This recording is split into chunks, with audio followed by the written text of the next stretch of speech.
Get this angle right once and for all. Okay, cool. So it is motherfucking showtime. I don't even know what the fuck we're gonna talk about today. I have a whole bunch of notes written down over here, but I guess we're just gonna start with this sermon and play it by ear. And the first thing that I want to say is, yeah, the day that this is getting filmed is technically 11/11, which,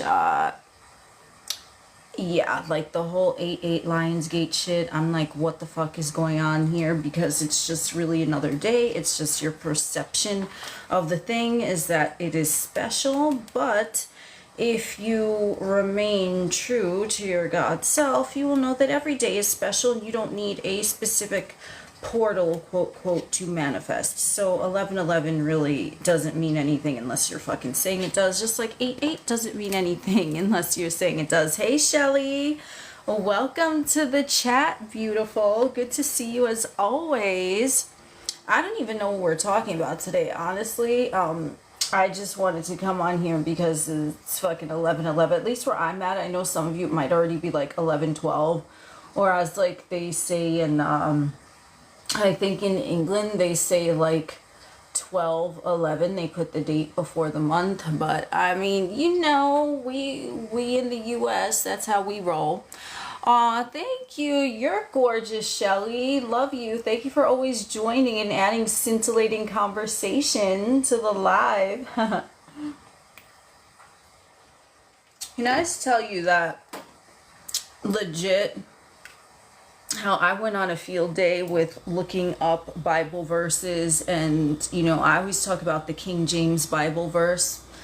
Well, a few King James Bible verses, and then I discovered that the King James version, you feel at home here, Shelly. I'm glad you're here. I'm glad you love it. This is a beautiful atmosphere, so thank you for joining and make it even more beautiful with your presence. I discovered that there's actually an older Bible, which no one really fucking talks about, which still clarifies so much information, at least for me. And this is what I call, is when I fucking saw it, it's called the Wycliffe. Or Wycliffe, I don't know how you say it in like Old English, but it's called the Wycliffe fucking edition. This was written in like the 1300s, and you know, no, not that. I did see that one too, the Ethiopian Bible and the Apocrypha. Yes, I've seen those too because I was looking at them on Amazon.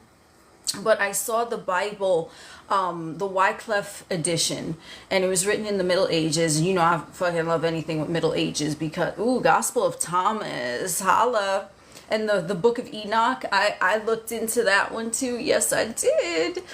And I just kept thinking Wyclef Jean. I kept thinking Wyclef Jean. Like, and all I pictured was Wyclef Jean. So that's what I have in my mind. But it's called, yes, the Wyclef fucking edition. And so I was referencing that. And to me, this manifestation shit started to make even more sense by reading the Wycliffe Bible, because that was translated, because my search was the original English, because obviously, of course, I fucking know English, right? So I was looking for what is the most original English translation of the Bible before it's filtered out. I discovered the King James fucking edition of the Bible was it's the rights are owned by the Crown, which I was like, oh, now that's interesting. Because if you've ever been that down the conspiracy rabbit hole of the Crown, ooh, that's another fun one. But I'm not going to get too much into that here because this is a manifestation chat. But I was like, oh, the rights to the King James Bible are owned by the Crown. And I mean, it makes sense because King James, of course, is like British, England, whatever. And he was a king, so it makes sense. But I was like, that's interesting. So let me go a little further back, because apparently King James, he did not like it because the Geneva edition of the Bible was like the most popular one at the time, and purportedly he said, oh hell no, we ain't having that. I'm gonna make my own edition. We gonna name it after me. And then that's one that I typically reference. So I went past the Geneva Bible. I went straight to Wyclef Jean. It's some guy named Wycliffe. Okay, it's not Wyclef Jean, but that's just what I just kept picturing. Oh, yo, for real, Shelly. We could talk about this all the time because I was like, what is happening here? So that was a little rabbit hole that I went down. Um, but the whole reason. Oh, cool. My song is on repeat. I want to make sure my song was on repeat because that's how I roll. I listen to a song obsessively until I get bored of it, and then I listen to another song obsessively. I wonder if the AI chat guy is gonna join us. Shelly, I don't know if you were here for like the most recent live. There was like I made a discovery that there was some drinks. Hell yeah, some drinks. Fuck yeah. I'm always in the mood for some drinks. And there was some AI bot, and it wasn't a person. Ooh, I love that gift. Thank you. So there was like some AI person in here, and it was just like talking to me, but like no one else could see it. So I was like, oh, that was interesting. Ooh, so that was a money gun from Daddy. Okay, well, thank you, Daddy, for the money gun. So I went down that rabbit hole of like the Bibles and everything like that, which I was kind of familiar with, but basically I wanted to get the most ancient, if ooh, thank you, the most ancient, I guess, rendition of the Bible before it was like too filtered out. So purportedly the Wycliffe Bible was translated directly from the Latin Vulgate, and vulgate means vulgar, and I'm here for anything fucking vulgar. So purportedly they're saying, oh, well, you really don't know the credibility of it because it was translated from the Latin Vulgate. And I'm like, I like vulgar, it's cool. Nothing is vulgar. It's all perception. Wyclef Jean. I'm still dead at. Hey, Ashley, what is up? Thank you for joining. Good to see you. So, yeah, the Wyclef Jean, I can't unsee it. I really can't unsee. But no, Wyclef Jean, to my knowledge, never wrote a Bible. I mean, if he does, then hell yeah, I'd probably buy that shit too. I definitely would. But I wanted the most like ancient edition, so it would be like less adulterated with like modern shit. And so my favorite verse from the Corinthians, 2 Corinthians, and then it's like 10, and then the verse that I love is like 3 through 7. Okay, for though we walk in the flesh, we do not war after the flesh. And this one, I had to say this, okay? Hey Bree, what is going on? Thank you for joining. Okay, so this one is worded kind of differently. Oh, Shelly, you're gonna fucking laugh at this one. Yo, Trader Joe's bubbly Y2K ass crack, holla. Woo, what is up? Thank you for joining. Good to see you. Shelly, you're gonna fucking laugh because I was reading like the old English, like, Wyclef Jean Bible. And it was some English that like I wouldn't be able to compute, like, you know what I mean? But I was reading it and I could kind of understand it. But I started reading it with like an old English accent, and I said, what the fuck is this? Like, that shit was so fucking trippy because I was actually reading it. I'm like, what the fuck? Am I like am I reading in old English? And I started doing the accent like automatically. It was so fucking wild, but I'm not going to do that now. But I thought I was like at Night of the Round Table with my pointy shoes, and there was a jester coming through like playing a little banjo. Like, that's what I pictured. I'm like, holy shit, you know how they wear the pointy shoes and they wear these little shorts that look like the shorts would look like balloons. I know you know what I'm talking about. I know you know what I'm talking about. The I don't know, that's like the fashion in the medieval times. Yes, yo. I don't know about on a live stream, Shelly, but I mean, maybe in some voice notes at a certain point, I'll just read it. I'll just spit you off of the Bible verse, like, because I was like, yo, what is happening? But bloomers, oh my God, that is so fucking funny. Yes, so I thought I was legit at like a medieval castle, and I'm reading that. I said, what the fuck is happening here? But anyway, so my favorite one, I always say, for though we walk in the flesh, we do not war after the flesh. That's in the King James Version, the Wyclef Jean.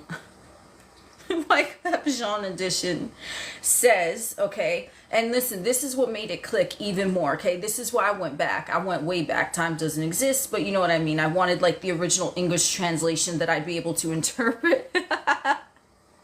You can't stop laughing. Yo, for real, that shit was wild. I was like, what the fuck? So here it says, and this is the Corinthians 1:4, we walking in the flesh, fight not after the flesh. That's not too different.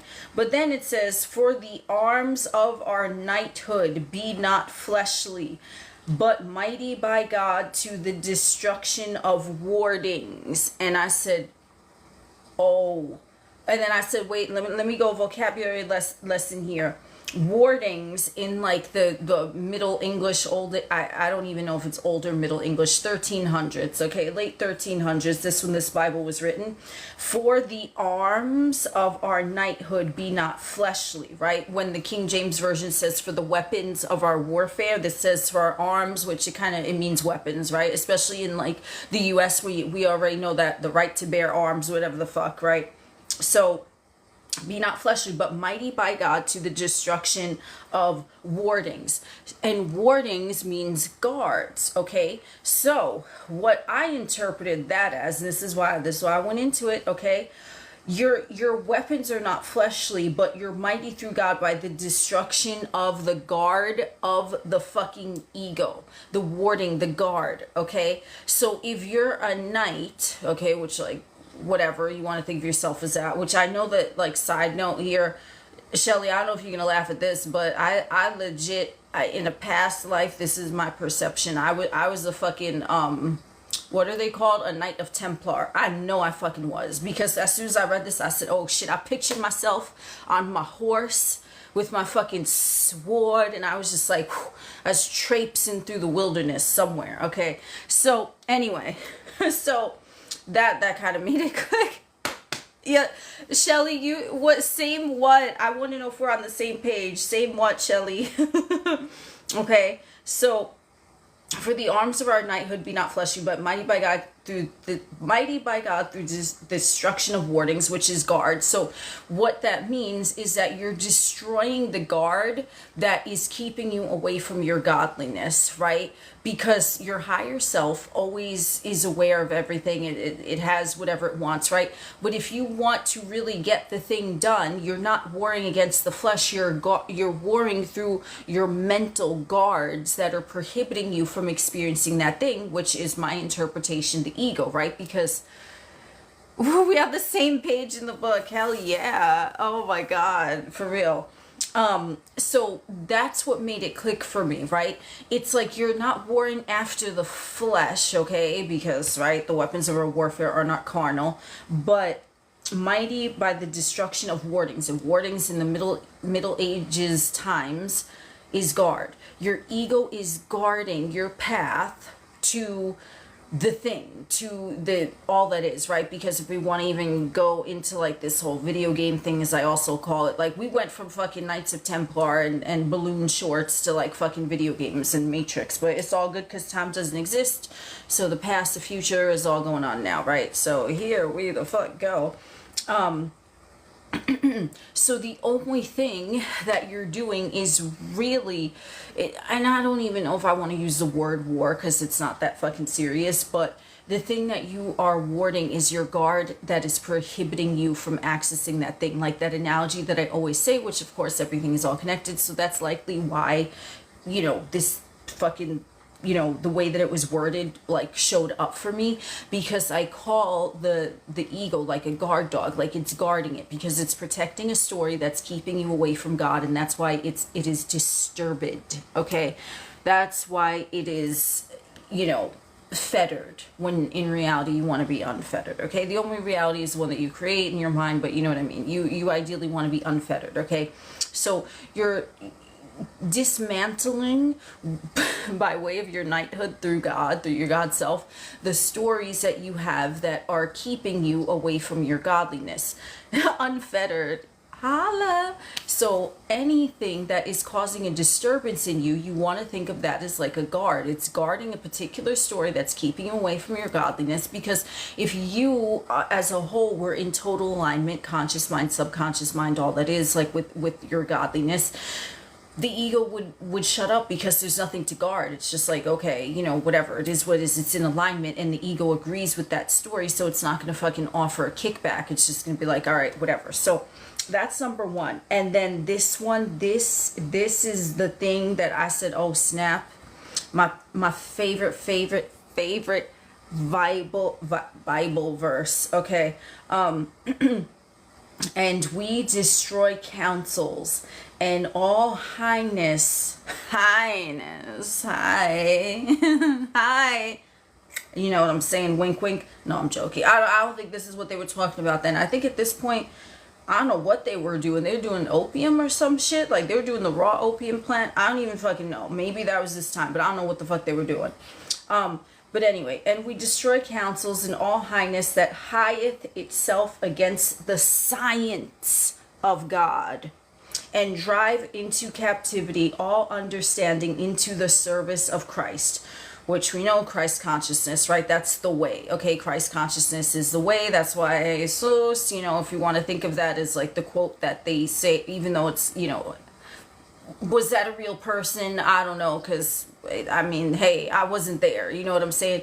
But that's what they mean when they're talking about where Jesus is like, you know, I am the way, right? Because that's the consciousness, is a way to God. Okay, so we destroy the counsels and all highness that hieth itself against the science of God. The science, dude, how they talking about science of God in the fucking Middle Ages? What kind of science was going on back then? I want to know. Because as far as your highness, yo, for real. I'm just saying. So that's where I'm like, what is going on here? And all the highness that hieth itself against the science of God. So the highness that hieth itself against the science of God is, I mean, to me, that's like the ego. Those are the fucking chattery voices. Oh, thank you for the gift. And and drive into captivity all understanding into the service of Christ. So you drive into captivity all of the understanding, right? I understand that this is a story that's coming from the ego that is going against the science of God. My dude, they're calling God a science right here in the fucking 1300s. What are they doing, my dude? I'm just saying, because the Black Plague occurred, okay? What science were they doing? Like, I don't know how advanced their science was back then if the Black Plague occurred. You know what I'm saying? I don't know. I think I was there too in a past life. I think so, because I have an obsession with like the plague and the plague doctor mask. Even though the plague doctor, that mask with the beak, that wasn't around during the plague of the 1300s. That came around in the plague in the 1600s. Just a little fact check there, because I have an interest in this, because that's fascinating to me. I get turned on by a plague doctor outfit. I really do. That beak, something about that beak. But anyway, so like, what science were they even talking about at that point, right? Like, I mean, I'm not saying it was primitive. I don't know. Clearly, you know what I mean? Like, logically, can I say that? But if they're talking about science in the context of God, in the fucking Bible, which is a religious text, hello, they knew something. Okay, they knew something, or whoever wrote this knew something, okay? And drive into captivity all understanding into the service of Christ. So what does this mean?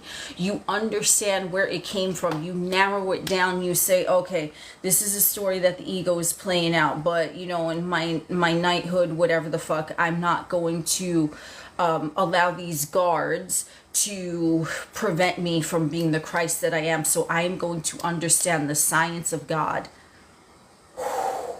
My dude, what is science? It's like conducting experiments and shit, right?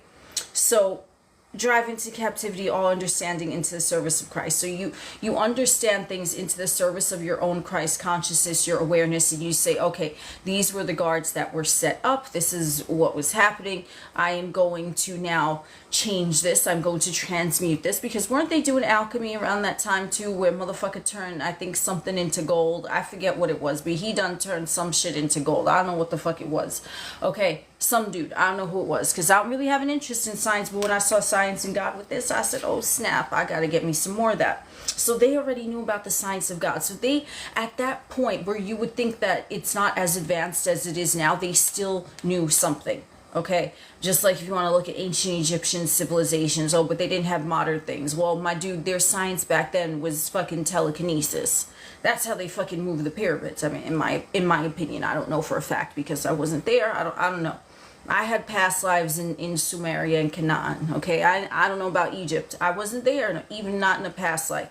But I'm telling you that technology, what motherfuckers even want to call alien technology, it's telekinesis. That's all it is. You move things with your mind. How you think the pyramids just come on.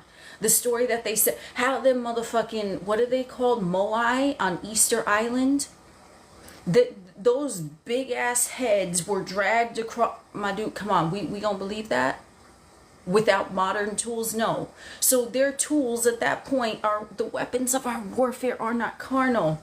You love it, Shelly. I'm glad you love it. Woohoo.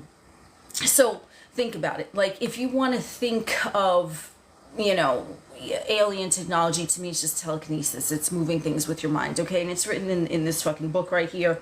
And when you are, you know who you are, you're not of the flesh. You are the Lord, and there is none else. Okay, we could take the religion out of the equation. We can just look at this the way I'm looking at it, as like a manifestation tool. But they're telling you right there the science of God. Okay, it's just science. It's just the way that it is. However they were interpreting science back then. Okay, I don't know. I've never been a scientist. It's not been my thing.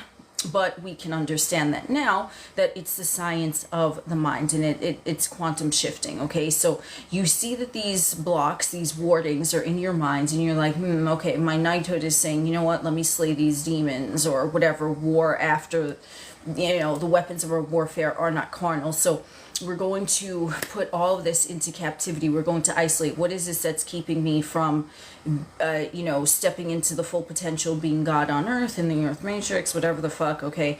And then you're going to put that into the understanding. They're telling you to fucking understand what it is. What is the issue that is keeping you from stepping into your truest potential? Isolate it, understand it, and then utilize it to pave the way. It's transmutation, it's mental alchemy. Okay, so that's what I got with that. I just thought that was so fucking interesting. But I was trying to look for the old English version, how it was written, but I was like, you know what, I don't know if I feel like reading in old English, so I don't have it here. But yes, so that to me just made it click even further.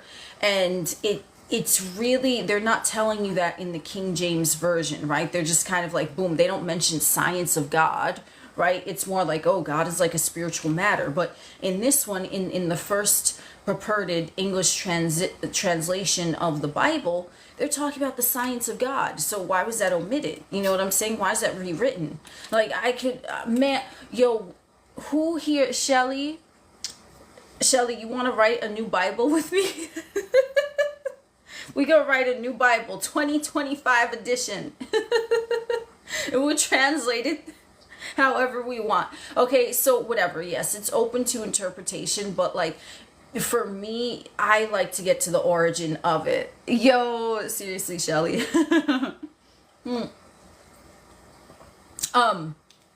But I like to get to the origin of it, because even going to the origin of all of these different stories that are in the book of Judaism is called the Torah, I think. And then they have that story of Moses. But the original story of Moses, this is what I was doing when I was at the gym earlier. Oh, yo, Shelly, bring the drink so that we're just gonna go. We go write it on some scrolls with like a feather pen and shit. Oh my god. I would so do that. That would be fucking lit as fuck. Bible New Age Edition 2025. So the story of Moses, okay, does anyone here know where the original story of Moses is? You know, the feather pen And wait to get in costume, wear the balloon shorts and the pointy shoes. I'd so fucking do it. It'd be like 2025 meets 1337 or whatever it was. I forget the name, but look, the original story of Moses. Okay, this is why I like to get. I made you understand the Bible. Ah, thank you. I'm so happy you resonate. Let's see. I'm gonna tell you. I'm gonna tell you because look, you want to think that these are like religious texts, and they're really not. They're coming from, you gotta look to the root of it. That's why I said everything, even with like the things that you're manifesting, you know, the things that already are. What is the root of why it's not here right now in the 3D, even though it's already here? You gotta get to the root of it. You gotta get to the bottom of it. Okay, so look at this. Check this shit out. You know the story about my boy Moses? He's parting seas and shit like that. Okay, so oh my god, who is this? I literally, this is what I was doing at the fucking gym. I was researching the original Moses while I was on the treadmill. That's what I was fucking doing. Okay, this is some weird shit. Okay, Moses was based, right? How the story about Moses, that he was like a baby and he was floating in the fucking river, and then someone picked him up and raised him. That came from a story from ancient Sumeria, and this guy was named Sargon the Great, and he turned into an Akkadian emperor. Okay, and if you look at the story of Sargon the Great, you're gonna see that he was found floating in a river, and then blah blah blah, the same shit. How is that religion? That's a tale passed through the ages, if you want to call it that, right? The Bible is not a religious text. The Bible simply means the book, but it's just the interpretation. It's just a perception of it. Oh, you're at the gym now? Nice. Glad you're enjoying this at the gym. Sumerian tablets. I love Sumerian tablets. I wish they made Sumerian tablets of like LSD or some shit. That would be fucking lit. But yeah, so that's my whole thing, why I went on to this, because that's what I do in my mind. I go to the fucking root of it, and then I see more and more that religion is not what it's made out to be. Okay, because they're saying, there goes the tripod, they're saying the things where it's like, yeah, you know, have faith and do this shit, but my dude, they're capitalizing on saying that you can have faith in something outside of you, give money to the church or whatever the case. Okay, so those are my thoughts on that, because the story of Moses, if you want to say that Christianity took the story of Moses in the Bible, they put it in the Bible, when they're talking about Moses in the burning bush, and the Lord appeared and said, Moses, Moses, here am I. And then Moses is like, well, who should I tell my people you fucking is? And he's like, tell them I am has sent me to you. Okay, so maybe this guy Sargon the Great had that experience, and then they just took that story from there, right? But it's the same thing. It's just interpreted differently, just like, you know, Isis, Osiris, Horus. And, you know, with in Christianity, the Father, the Son, the Holy Spirit. Okay, it's all the same thing. So that's what it is. This shit goes back before the Christians. Yes, it does. It does. And even Christmas goes back to a pagan festival called Saturnalia.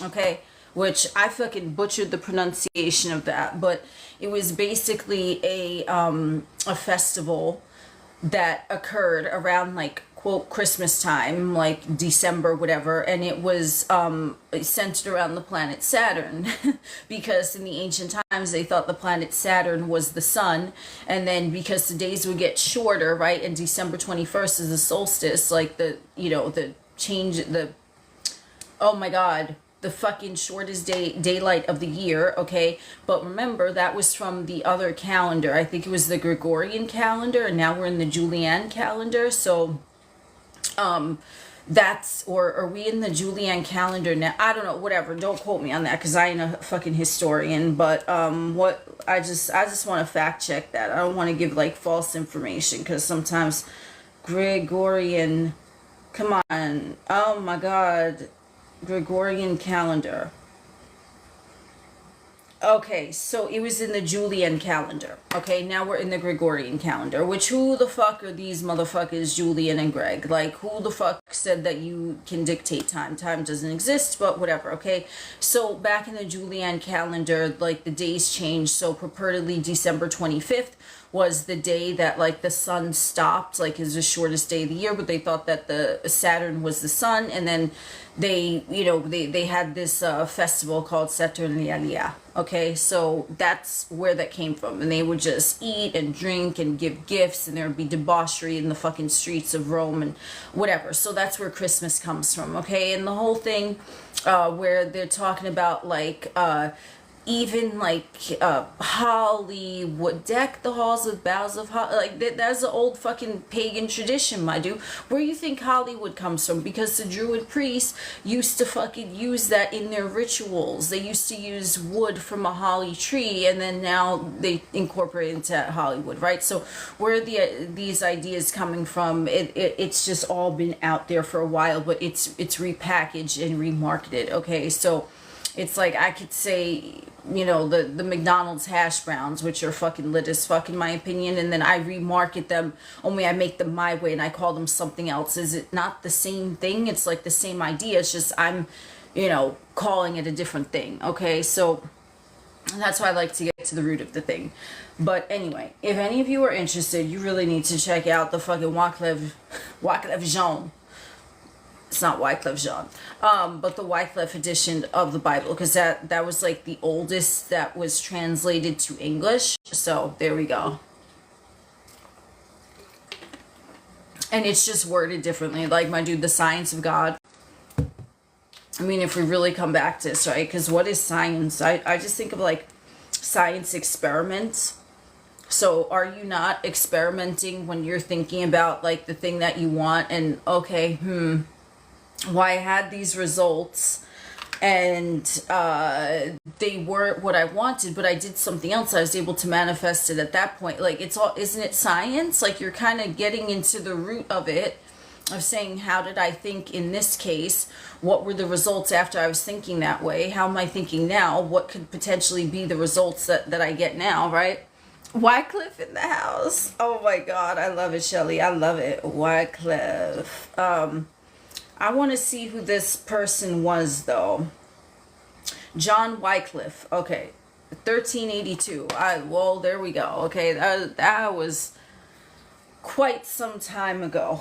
But you see how the translation differs slightly and slightly and slightly. Like, whenever I look at, like, Bible verses and I see the edition and it says, like, NIV, I don't even know what that means. New something. I don't fucking know. I'm just like, no, that doesn't even click with me, okay? So I'd like to go into like the archaic text and shit. So that's what I got in terms of like the history of where this knowledge came from, okay? It's like, if we want to go back to what they call the oldest civilization with like recorded written text, the Sumerian, you gotta look there, because that's the root of all of this, okay? And then shit was just passed down, just like even Roman gods and Greek gods, okay? You have Venus and you have Aphrodite.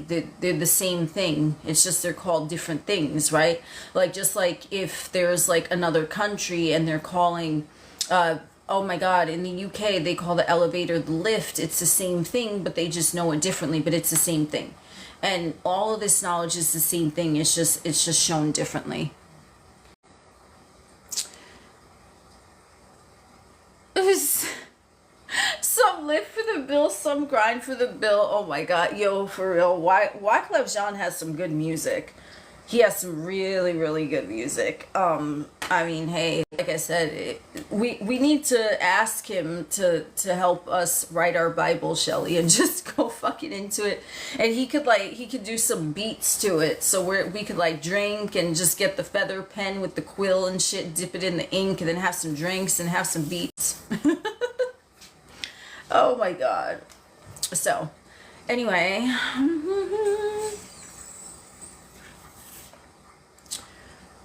That would be so much fun. I don't know if I have any notes that I wanted to talk about. I just got so excited for that. So if you guys see me quoting and I'm saying Wyclef Jean,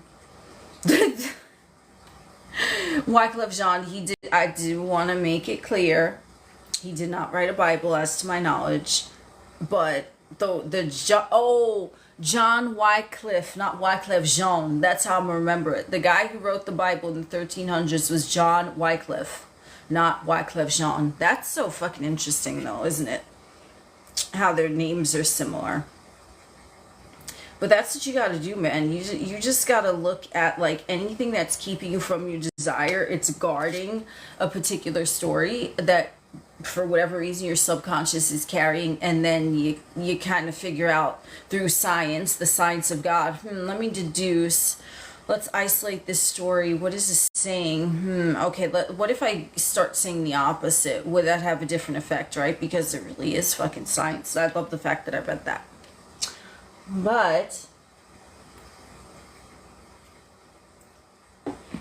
if me and you ever bet, that would be wild, Shelly. Watch it fucking happen and we don't even plan it because we just like we're mentioning it in passing. I'll have my fucking feather pen ready. Hey Emerald, good to see you. Is that where the Christian Scientist Church came from? I have no fucking idea. I could check right now if you want me to check, but I don't know. I don't want to give false information like that. Was it called the Christian Scientist Church? Let's see.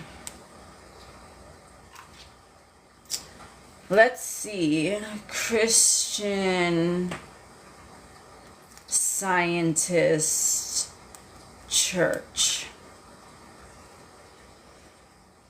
Founded in 1879, emphasizes spiritual healing through prayer.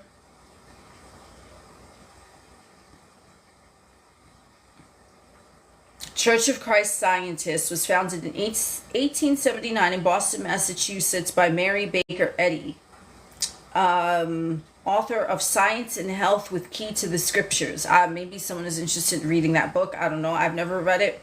But legit, I have no idea if John Wycliffe made that. It looks like this woman Mary did. The Church of Scientology. Hey, Corey Marie. Good to see you. Thank you for joining. I did give like a mini sermon. I did a little bit. We were talking about the Wyclef Jean edition of the Bible. It's not, Wyclef Jean did not write a Bible, but yeah, I was going a little into that and how you want to get to the root of like where these passages even came from. The Church of Scientology, I actually have that book too, their version of the Bible, which is Dianetics, which is actually so fucking fascinating to read because see, I'm open to all of that. But they kind of talk about the same thing where they call these things engrams, and these engrams are like programming that you want to break free of so you can live like a limitless experience or something to that effect. But I'm not like super familiar with that. But the Church of Scientology, it kind of does talk about the same thing. Like you have these programs that are keeping you stuck. Just like this one, the weapons of our warfare are not carnal. Take away everything that is guarding you from your desire. Take away these thought forms, right? And that's all it is. It's like the same, like if you look at different religions and science, even like quantum physics, it kind of says the same thing. You know what I mean? Hey H, I unlocked your brain so much, so I'm glad to hear that. Glad you're enjoying the content. You read the Book of Thomas for the first time? Oh, nice. Nice. Yeah, I heard that one was about manifesting. The Ava Maria edition by Wyclef Jean. Oh my God. You manifested so many things, cannot be more grateful. That is amazing. Hell yeah. Emerald, sometimes I don't know what I'm saying. I don't know what the fuck I'm saying either. Thank you for the rose.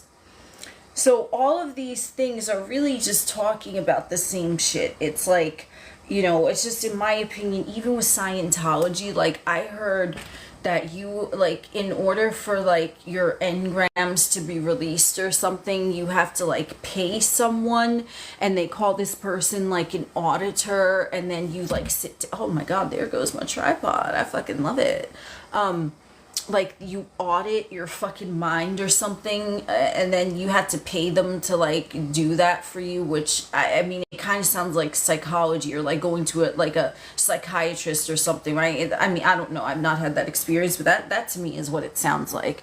So you really don't need anyone to go through your fucking mind. It's like, if you can filter out, okay, what is standing in the way, or what do I perceive, or what does my ego perceive is standing in the way of me in this thing, it can be very, very easy to pinpoint. Hey, Dark Matter, thank you for joining. Good to see you. The book does not just describe hundreds of days, it explores the boundaries of what is permissible. I mean, I don't know what book we're talking about right now, because we were talking about Gospel of Thomas, and we were talking about the Bible, then we were talking about Dianetics. So I'm not, if you want to clarify what book you mean, but it's all the same thing. It is legit all the same thing. Same thing. Just shows it's all one in different versions. Exactly. It's just different interpretations. Even like you have Neville Goddard, you have Joseph Murphy, you have Florence Scovel Shinn. They're all saying the same thing, but in different ways. And you might want to read that. Low-key seems interesting. I mean, it's interesting to read about, you know. It's just, I don't know. I've always wanted to go to like the Church of Scientology.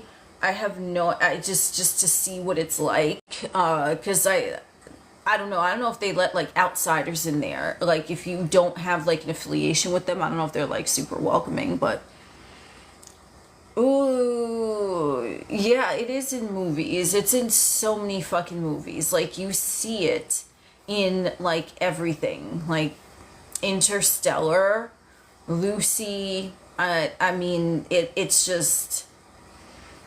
There was some other movie, I forgot. I was just like in conversation with someone. There was like another movie that was brought up, but I forget what it is now. Yo, we bring the 2025 version of the Bible with us. Hell yeah. We're just gonna do it. I'm gonna order some balloon shorts and like one of those cone hats. You know what I don't know what they're called. I remember I looked it up one time, but I don't remember. Those medieval like cone hats where it looks like a big cone on your head and then it has kind of like a veil. I'd so fucking wear that. Yes, I totally agree. I would. I'm gonna get the outfit of the cone hat. I really would. Interstellar is the best movie for understanding time being an illusion. Absolutely. It definitely is. Like that whole scene where he's in the fucking Tesseract and then he's communicating, and then that was the thing that I was thinking about the other day, where I don't know, spoiler alert, if Lucy is fucking an amazing movie, hell yeah. But I was thinking about that the other day with that scene where he's in the Tesseract and then he's communicating with his daughter from like a perceived future, but it's really, the time doesn't exist. It's just that the beings built the Tesseract so he can access her. But then she says it's not time, it's gravity, right? Okay. And I'm thinking, I'm like, that whole thing, I went into a whole fucking research, right? Because gravis in Latin means like heavy or serious, right? So that's like the root word of gravity, right? And then if you want to think of core, right? Like core, the earth's core, or like cor, like, you know, Latin, it means heart, okay? And then if you even want to think of like heart, okay, and earth, right? It's the same. I forget, there's like some definition, some phonetical thing, or not phonics, I don't know what the fuck, but like anagram, earth and heart are an anagram, right? And then the core is the center, and then the gravity, the things that you're heavily focused on, the things that you're heavily in resonance with are magnetized to you. So it's like your body is really the earth fucking matrix, but the way that they say it is like the core of the earth, your heart, your core, right? Like but it's the same thing, gravity. So when they were talking about in Interstellar, how she was like, oh, it's not time, it's gravity. The gravity, the seriousness, how serious or how much focus or how much you're in on the thing, you're just vibrating at that, right? Because as they say, your heart is like a fucking magnet. So if you're in resonance with it, okay, and the heart is like that supercomputer, the information processor, like I said, it's like boom, boom, boom. It's just filtering constantly, and it's magnetizing the shit to you that's on that wavelength, because the heart has like an electromagnetic field, and everything is composed of waves. So what it's doing, the more heavily you're focused on something, the more you're in resonance with it, the more serious, the more gravity it creates. And then it's not time that brings it to you, it's gravity. It's how you are perceiving that situation. Like, yeah, this is something. I'm in alignment with this. This is serious. This is going on, right? And I don't mean serious in a way, that's like the technical definition, heavy or serious, but it's not serious in a way where you're viewing it as like, oh shit, this is serious. It's serious in like the unwavering connection and knowing that you have in it, right? It's serious, it's gravity, it's like boom. So time isn't bringing the thing to you, time isn't keeping the thing from you. It's like your focus, what you're emitting, and your heart frequency, the core, the fucking processor is like, it's like filtering out information at waves, like energetically, and then it's magnetizing to you things. And then the more serious you are about the thing, the faster it's going to happen, because gravity attracts things to it, right? But they want to use it in scientific terms. Ooh, the science of God, right? Like I just fucking read over here, the science of God. And then it's like they're saying that the earth has like gravitational things, and things just like they fall close to get to the core of the earth, right? The center of the earth, everything just wants to go inward, right? So you're magnetizing things to you, because your heart center, your core, is kind of like it's like a strong magnetic field. Okay, now again, someone is gonna be like, oh, but you said that feelings don't. No, I'm not talking about like feelings and emotions. I'm talking about like what you are, what the concentrated awareness on, that's what is being magnetized by the heart, okay? Because that's what's drawing it to you, because it has to go to the center, it has to go to the core. And that's why the heart chakra is what I was talking about. I think in another live, when I was going into chakras, I was saying that your heart chakra is the center of it, right? So if your heart chakra is clear, when you're in total alignment, then you're going to have things magnetized to you fast, because there's an open channel. It's not trying to compute your mind. It's not trying to compute the past things that might happen. It's not trying to compute fears. It's just computing. It's emitting a pure frequency from the core of it, which is making the gravity of the situation more strong to bring that thing to you quicker, in what seems like it's quicker. There's no faster, so there's no time. But you know what the fuck I mean by all this. So yes, exactly, concentrated awareness. So it even is in science, it's in movies, it's in what they call science fiction, but it's the same fucking thing, you know. What's your perception on the wink and the symbolism, deeper meaning? I didn't even know that there was symbolism going on with the wink and the Can you give me an example of that? Because I have no idea. But I mean, if it has anything to do with like occultism, how they typically also cover one eye, it's like, yeah, it's kind of like, aha, like look here, like it, you know. But I think that's also part of Matrix programming, to get individuals to look at it and question it.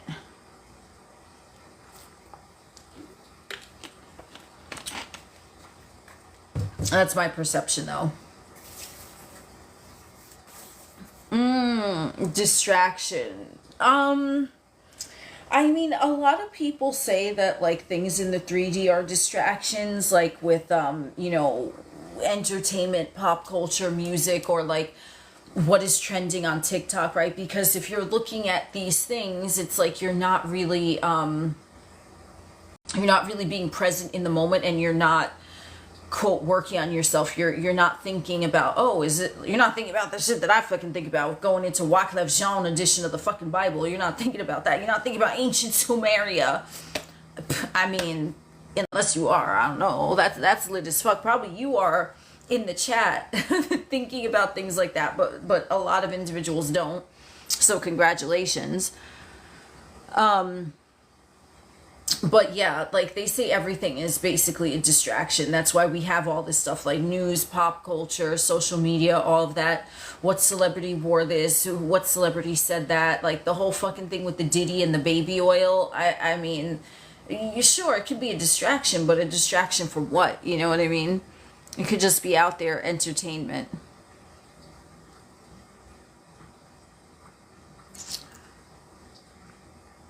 A lot of his energy harvesting.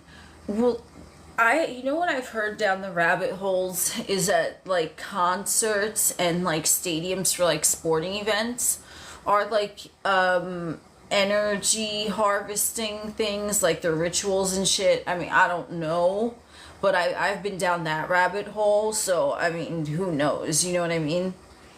Diddy and the baby oil, yo, for real, yo, the Diddy baby oil shit, that was so hysterical. And then it's so funny because when Diddy, I started seeing recent pictures of Diddy after that whole thing occurred, or I don't fucking know, whatever. After that story was out there, I started seeing pictures of him, and I'm telling you, that was not him. I don't know who that was, but that was not no Diddy that I fucking recognized. That was not him. I mean, they're calling it him, but in my opinion, I'm like, that looks nothing like the original Diddy before that story broke. So take with that what you will.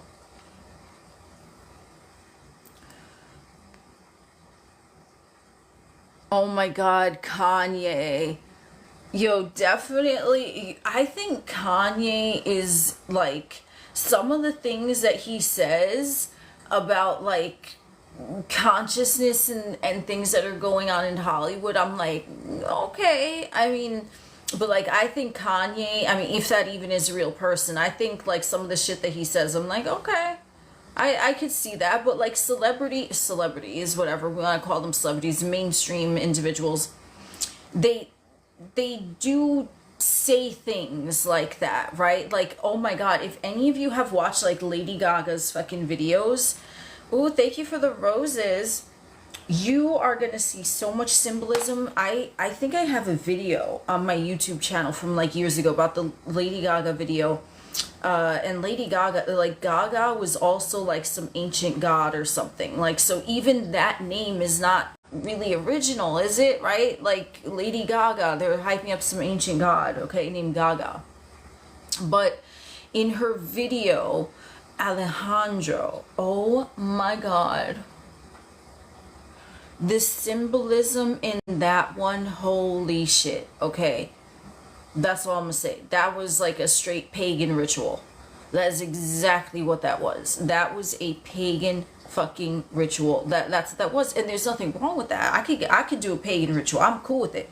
But it was marketed as like pop culture, but they're really showing you what the fuck it is. Like, but that's exactly what that was. But hell yeah, I would do a pagan ritual. I fucking would. I would, you know, the whole thing where they got the witches riding on brooms, like that, how they, you know, the stereotypical witch riding on a broom, was that like, I don't fucking know when, hundreds of years ago somewhere, there was like some mold on some bread, and like witches found it to give them like psychedelic like trips and shit. I forget what the mold is called. Which, I mean, I don't even want to call them witches. People that were purported to be witches, whatever, okay? These people, they got this mold from the bread and they put it on like the end of the broom, and then they inserted that broom because that's how they would get the properties without upsetting their stomach, because if they ingested it, it would upset their stomach. So they would, you know, they would insert that with the broomstick, and then they would be like so like into the psychedelic properties of it that it like they'd start laughing and shrieking. It looks like ha ha ha, you know, the witch cackling on the broom and riding the broom, because that's where that story came from, purportedly. Okay, so there's just so much shit in there, and I don't know why this turned into some like the vibe of the chat went to like I don't even know. I mean, I like it, but it's not typical. But hey, it's 11:11, right? How is everyone faring in this amazing portal? Oh my God, the Lionsgate 8:8. Oh my God, 11:11. Oh my God, 12:12. Oh, every time I see a repeating number, I'm gonna fucking blow a load. Like, come on, guys. Like, what are we doing? You know what I mean? Really, what are we doing here? Okay. Every day is a magical portal. That's just the way I live my life. Someone had asked me the other day, like, you know, what are your plans for the holidays? And I was like, every day is a holiday. And they were just like, all right, I could see that. And I'm like, my dude, like, the fuck? Every day is a holiday. Like, there's no day that's more special or not special. Every day is what you fucking make of it, because it's your perception. So it's like, if you're going into every day like, oh, this is boring, the same thing, like, then thank you for the gift. What do you expect is going to happen? Because that's your perception of it. So you want to make every day fucking magical, and whatever the fuck is magical for you, you do that. But you are setting the intention for everything, right? The intention is not setting you. You're stirring your moon water and gonna get your boom out next. Hell yeah, you do you. I mean, if that's what's jiving with you, then fucking go with that. What's up with ringing in the ears? I mean, that's open to interpretation. It means whatever you think it means. And I know that they're like old wives' tales, as they call it. People saying, "Oh, if your left ear is ringing, it means this. If your right ear is ringing, it means that." For me, if my ear just rings, I'll be like, "Okay, what was I doing or thinking at that moment?" And then I'm like, "Oh shit, clarity." For me, it's kind of like an exclamation point. Oh, look at this, and I'm like, "Okay, cool." Or if there's a person, I'm like, oh, they're thinking about me, or that's true what I was thinking about them, or whatever the case. That's just my interpretation, though. But it really, like, you could even say that ringing the ears means jack shit. that would be what plays out for you. But for me, I label everything as beautiful and magical and perfect, because that's what it is. So, I'm brushing my teeth. This is beautiful and magical and perfect. This is a spiritual experience right here. This shit is lit as fuck. I'm brushing my teeth. Okay. That's just my perspective.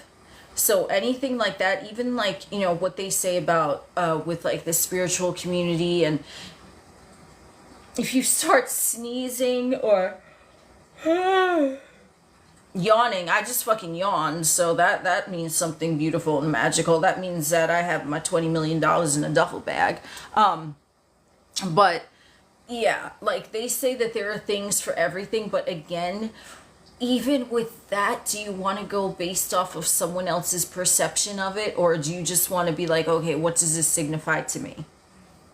Exactly, your higher self clarifying your thought. That's how I look at it, honestly. Like, whenever something happens and like, I'll take note of it, I'm like, okay, the ringing in the ears has clarity for something, whatever.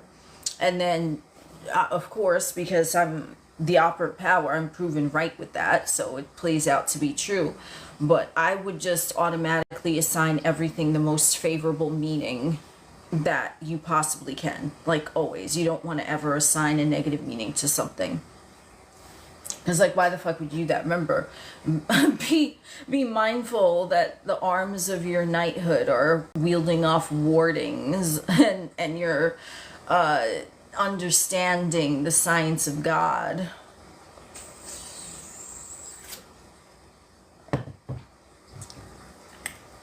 I'm kind of hungry.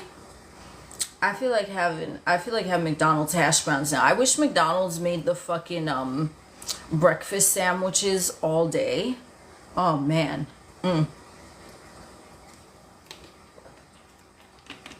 You just found out the people you want to quit at work all did, but you left already. Well, either way, you don't have to deal with that no more, so that's a win-win.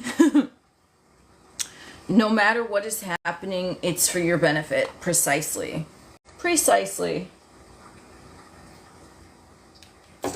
There was a vocabulary word that I might start mentioning in my videos because I think it's so funny. And I read this in the Wyclef Jean edition of the Bible, and it says forsooth. Does anyone want to guess what forsooth means? Because I said, what the fuck is, like, I had to go to the fucking, like, Merriam-Webster online and look at, like, what the fuck these words meant when I was reading that. So it was an educational type of thing for me, but forsooth. I love ramen too, Shelly. Hell yeah, we add ramen into the equation when we write our Bible. But today you think if a stranger would do something they did immediately. Ooh, nice, Corey Marie. Hell yeah. Because time is an illusion. It's not real. So, I'm going to tell you this. Forsooth, time is a fucking illusion. And forsooth means indeed. So just like the word warding, which I knew what it meant, but like in the archaic sense, it means kind of like guard up, okay, protecting something. But forsooth means indeed. So if I'm saying forsooth, time is not real, that just means indeed, but I just want to say forsooth because it's so fucking funny. Definitely, yo, ramen. I don't know how you say it. I think it's ramen. But I like, you know what? I like the ones that they come in like the little package. And it's like a plastic package, and then you're supposed to like put the hot water over it or something. I like to eat those while they're still a little crunchy. I am not gonna lie. I like to eat those while they're still crunchy. Just like I like burnt cheese. I like burnt cheese on pizza. Burnt mozzarella cheese on a pizza. Hell yeah. Amazing, amazing. Are you a New Yorker? I mean, I was born and raised in New York. I don't know how you can tell. I know I've mentioned it before, but individuals say that I have an accent. I don't really see it, but again, I wouldn't, right? Because I'm used to it. Yo, they use that for burger patties? Are you serious? Ramen noodles? Where? At what establishment? That sounds fucking delicious. You can tell by my voice that I'm funny and blunt. Thank you. I'll take that. I can see that. Thank you. Oh my god. Do you do spiritual talk personally? Can you clarify what you mean by that? Like spiritual I'm not sure what you mean. I'm seeing a whole lot of stuff, and I don't want to give like a oddball answer. So if you want to clarify. Oh, like you mean a conversation with someone else? I mean, I have like on WhatsApp, I do conversations and personal sessions on there with people, if that's what you mean, and it's kind of like the floor is whatever someone wants to talk about. So yeah, like spiritual talk is definitely available. I have links in my bio for that. If you're interested, you can check it. It's like conversations on WhatsApp, either by phone or by like text, voice notes, and whatever topic you want to talk about. I mean, hey, you know. You're very powerful and you don't know who to talk to. Well, I mean, intuitively sense it out. Like, I mean, if you feel like you need to talk to someone about it, I mean, a lot of times you have the answers within yourself. But like I said in the beginning, I don't know if you're here for the sermon, it's kind of like sometimes the ego is like blocking from the answer because it's like trying to protect a story.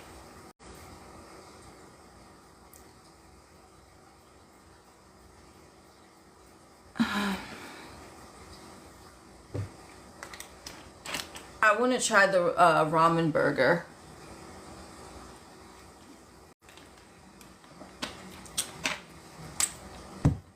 Have you experience someone else's energy get into your awareness and they had intentions to do whatever, I mean, that's kind of like an interesting question because really everyone's energy is in my awareness, right? Because I'm aware of them. But if what you mean is, hi, Daily Echoes, thank you for joining. If you mean like, has someone tried to like energetically manipulate me? Yes, but I knew what was going on. Oh, here comes the puzzle piece. This is wonderful. Oh, got it. I don't even remember if that happened in the most recent live, but whatever, it is what it is. But I knew that's what they were doing because I'm like, wait a second, like this shit doesn't add up. So I just kind of was like, well, they're obsessed with me. That's why they're trying to fucking manipulate me. But that again, that would still be my story. But my story was like, this person is trying to manipulate me. So I mean, did it work? No, but it was also a story that I had. So then it didn't work. But I still had to have assumed that that's what they were doing. But I had to say in that one instance that that person, yeah, I don't know what was going on with that. But I was like, okay, I'm the Lord and there is none else. This is cute. You want my attention. You want a reaction out of me. That's cute. That's real cute. Like I took it very flattering because I mean you want to take everything flattering. So if someone is trying to like energetically manipulate you, you're like, wow, like even though that's your perception of them, you still assign a positive meaning to it, you know.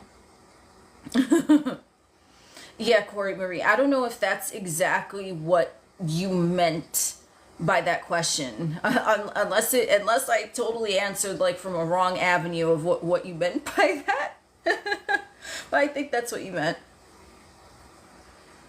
I'm gonna look up ramen burger now. As a matter of fact, I am a little hungry. I don't know. I don't want to like. I'll eat something when I'm done here. I can't believe I was talking for an hour. How the fuck? See, man, time really doesn't exist. Ramen burger. Oh, shit. Wow. Oh. Wow. Okay. This looks banging as fuck. I don't even... Oh, wow. There's a lot of options near me. What? That's interesting. I did not know I had that many options near me, but hey. Okay. Holy shit. Alright, well, thank you for that suggestion. I would imagine, I love those noodles when they're crunchy. I fucking love it. Yo, Shelly, you should look it up. That shit looks so good. I've never had it. Maybe on the next live I'll do like a mukbang and like fucking eat a ramen burger or some shit. I don't fucking know. Oh my god. The ramen grilled cheese. Ooh, that sounds delicious.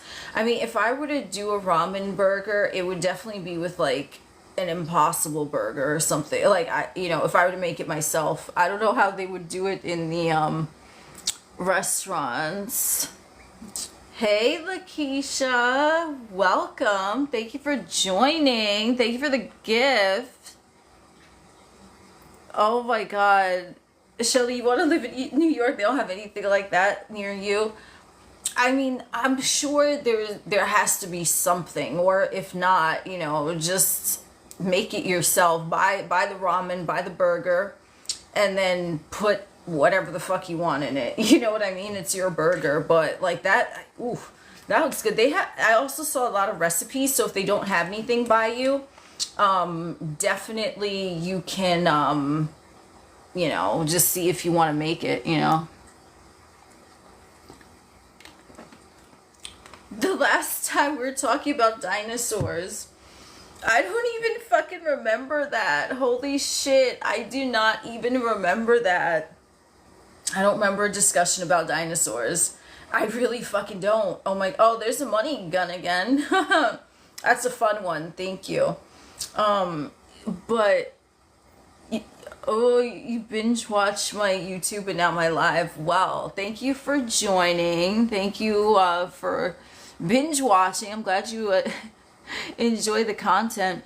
Would you ever start a podcast? I'd listen on the way to work. I do have the podcast equipment. I've always said this, but like I don't really know how to operate like to put it on a server and then upload it to like Spotify or whatever. So I need to do more like research on that, but I could do kind of like a faux podcast. I think I have some faux podcast style videos on my YouTube where I'm just like talking, but it's like a YouTube video, so I know it's not exactly the same thing, but yo, the Liquid Reality. I love that one. I love the Liquid Reality. I definitely love it. It's amazing. That was so weird how that came to mind, but it does make sense. It legit makes so much sense because if everything is made up of waves and you want to think of it like liquid, like nothing is stable, even like the most what would be to your ego like an insane circumstance, like that shit is easily malleable. Like you can just, you know, flush that shit down the toilet of your mind and it won't come back if that's what you choose to do, you know.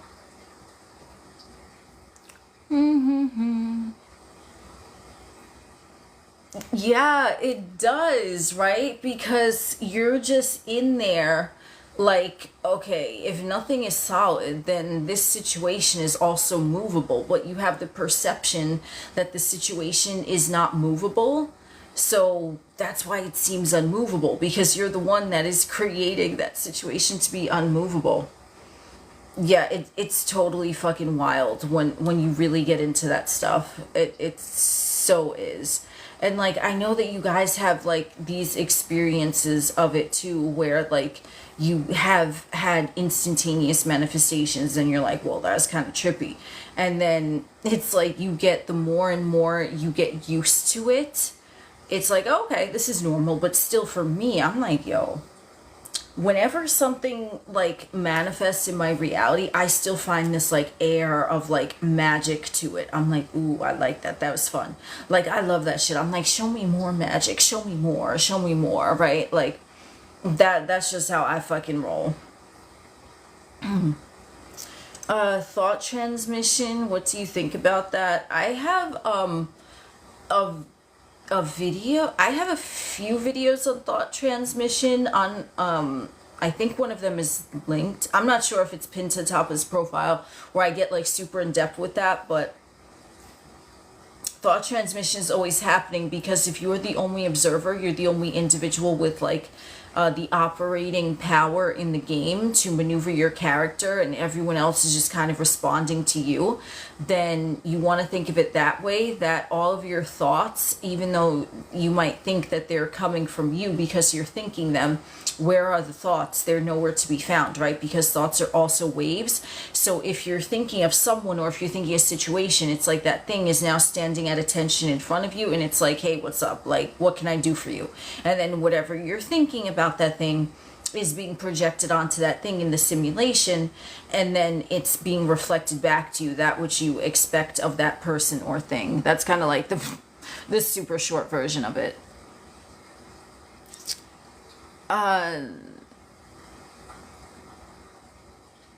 Ooh, you've been getting shit to move in hours or days? That's amazing, Shelly. I fucking love that.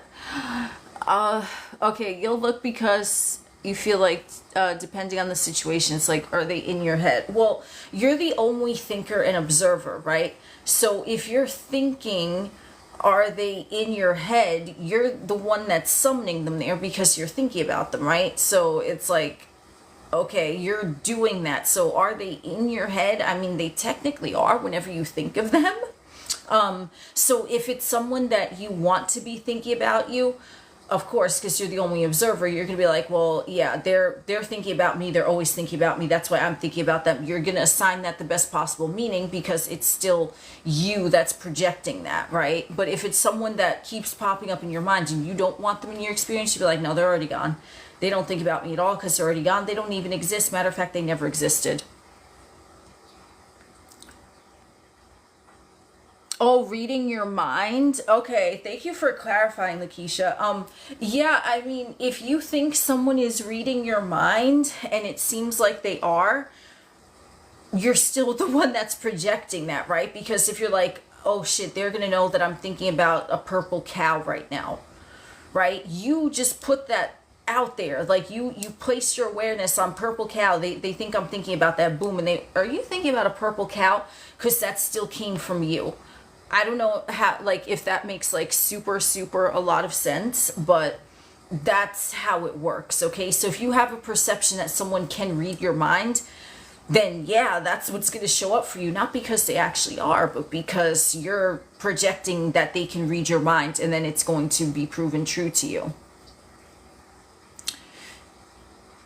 You thought about getting chips and salsa. The bartender asked, "Did you want chips and salsa?" Well, that's the thing too. I don't, if you were like thinking chips and salsa at that moment, that had to be shown to you in the awareness, right? Because that was on your focus. So could it have been the bartender reading your mind? Maybe. Or maybe it was just that your focus was chips and salsa, and that person, the bartender, was the one that had to deliver that to you, right? Because even if you're thinking of like an object such as food or something like that, it's still would be delivered by the easiest way for it to be delivered. So is the person reading your mind? Maybe not. I mean, if you want to think about that, I mean, they're being influenced by your thoughts, but it could just be that the chips and salsa, that was like, okay, yeah, this would be nice, and then boom, it appeared, not because the person was reading your mind, but because that was the easiest path in that moment for it to get to you. Do you see what I'm saying?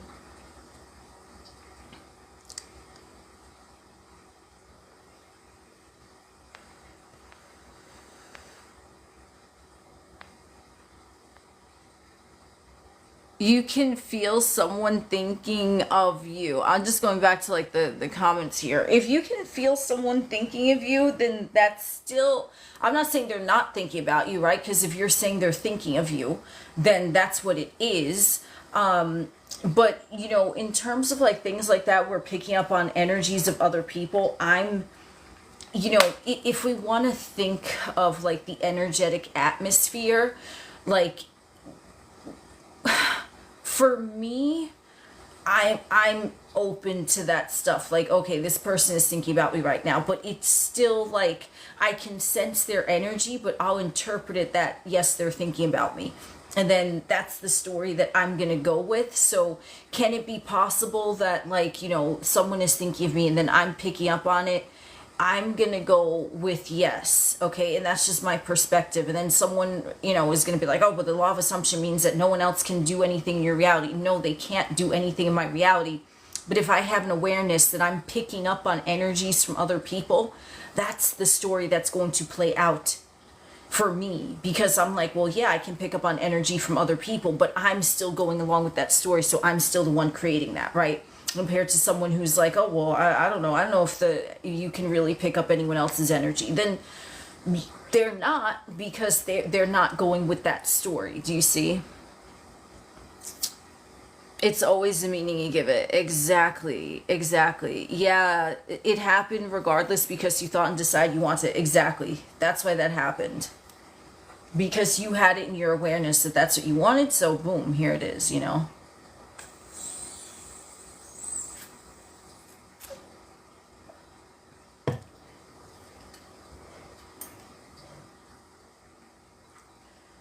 What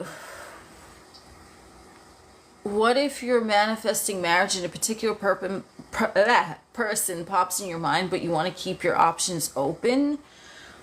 Well, you're the operant power. I mean, if a particular person pops in your mind and you don't want them, then you don't need to accept that. You can just be like, I don't know what that's doing there, and then turn your focus away from that individual if that's not who you want. That's my opinion.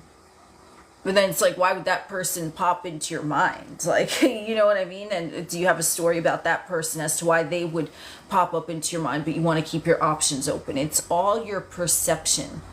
It is always your perception. It's you can say, oh, they're thinking about me, they want to marry me. Okay, moving on. I don't want that. I want to keep my options open.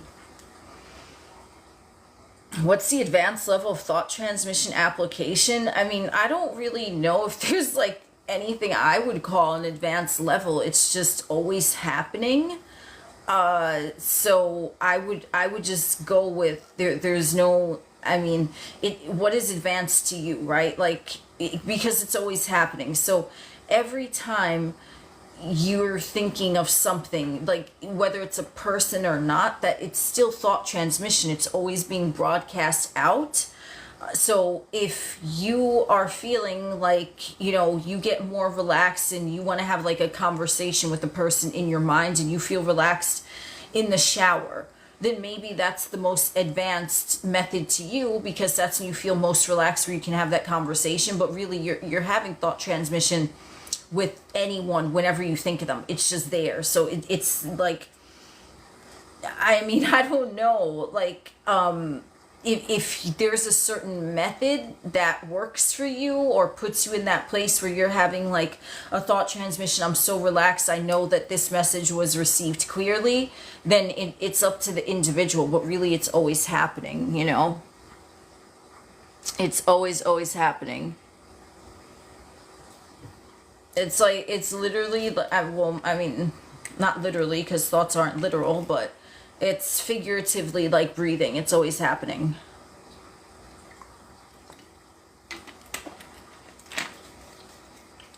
Thought transmission, chess versus checkers.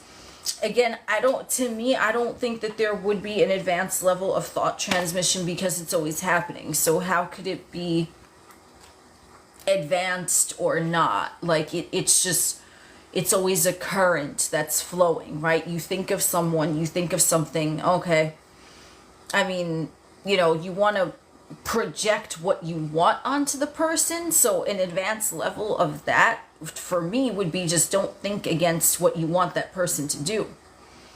That would be the advancement of, stifling out any other thought that you would have about that person that you don't want there, because now it's like the transmission is pure, because whenever you think of them, it's like a set thought. It's a set thought. Oh, but what if they don't say this? Oh, but what if they don't do this? Oh, but this happened 6 years ago. Like, an advanced method of that is knowing how to shut off thoughts that you don't want, because you're always sending thoughts to that person.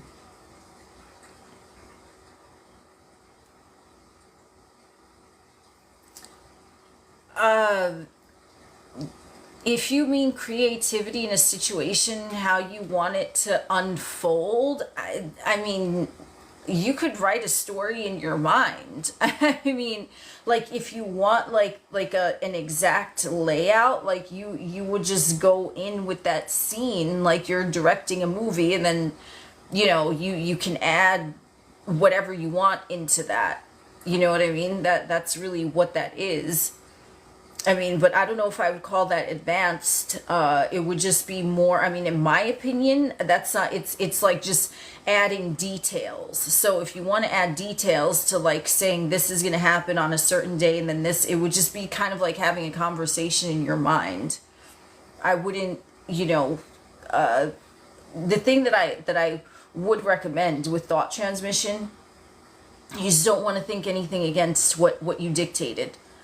That to me is like, okay, if you could just go with, okay, yeah, this person, you write out that scene in your mind and then you say it in your mind and you're like, yeah, this is happening, and you're really in it, right?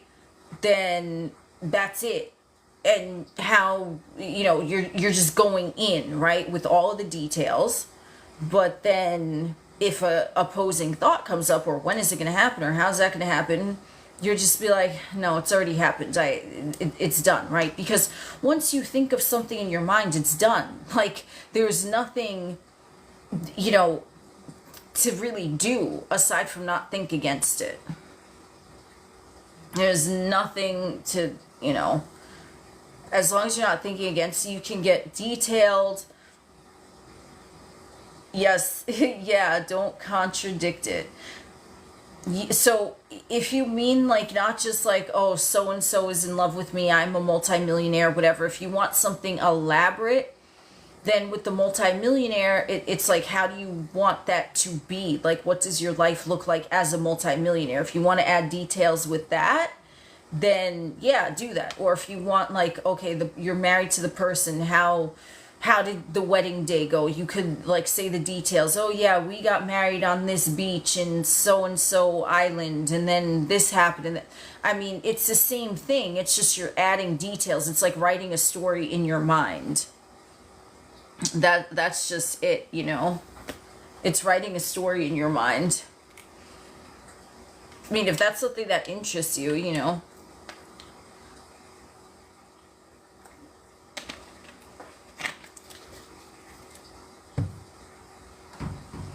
If you think you need surgery or the gym for your dream body, is that just a limiting belief? I mean, yes, because you're putting a condition on the thing that you want. You're saying it can only happen by surgery or the gym.